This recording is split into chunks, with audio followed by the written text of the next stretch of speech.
Biz bunu çekiyoruz. Buraya indiriyoruz.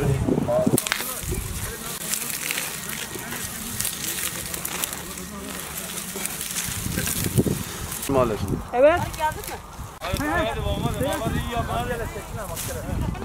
Evet abi, Gaziantep Araban ilçesinden beyaz sarımsak, beyaz altın hasadına başlamış bulunmaktayız. Sabah 5'te başlıyoruz. Akşam üzeri 2.30-3 gibi işlerimiz bitiyor. Havaların ısınmasıyla zorlu şartlar altında çalışıyoruz. Şu an firiklik sarımsak söküyoruz.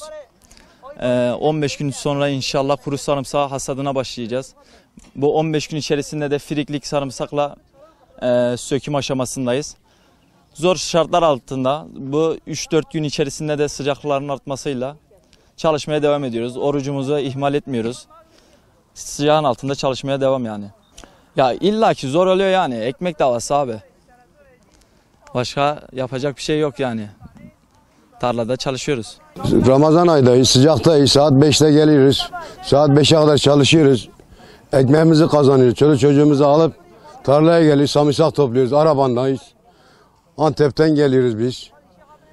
Aşımız yok, ekmek yok, bir şey yok. Biz mecbur çalışmaya geliyoruz. Hem oruçtur hem Ramazan'dır. Ramazan aylarda mecbur çalışmak mecburiyetindeyiz. Ekmek paramızı kazanıyoruz. Çalışma mecburiyetindeyiz yani. Ailemizi alıp işe geliyoruz. Elçilik yapıyoruz biz. Nasıl güneşin altında çalışmak? Güneşin altında çalışmak çok zor bir şeydir. Mecbur çalışıyoruz. Ekmeğimiz peşindeyiz. Ekmeğimizi kazanıyoruz. 8 çocuk babasıyım.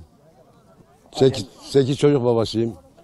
3 bekarım var, 5 evli var. Bakan yok. Trafik kazası geçirdim. Çalışanım yok. İşveren yok. Mecbur tarlaya gelin bu oruç zamanında.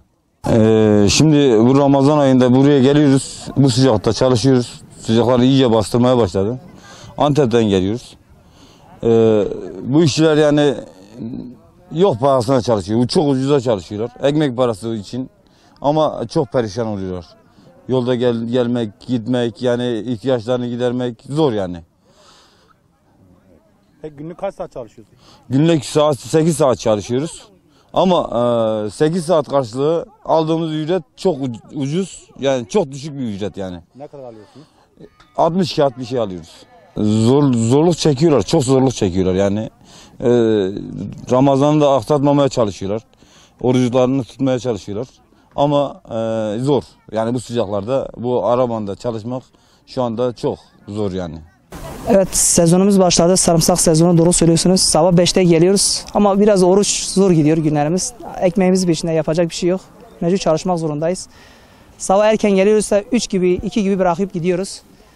Böyle sezonumuz başladı, işte 40 gün falan sürer. 30-40 gün sürer. 50 gün de bulabilir. Çalışmak biraz zor bu sıcakta ama mecbur. Biraz zor oluyor ama idare ediyoruz. Yani yapacak bir şey yok. Mecbur çalışmak zorundayız. Böyle yani biraz zor yani. Sarımsak sezonu başladı, biraz zor ama. Kaç kişi çalışıyorsunuz? Yaklaşık 100 kişi burada çalışıyoruz. Ben kendim ekip başıyım. 100'e yakınız yani, yukarı aşağı böyle. Günlük kaç saat çalışıyorsunuz? Günlük en az 8 saat çalışıyoruz. En az oturma hariç. En az 8 saat böyle işte.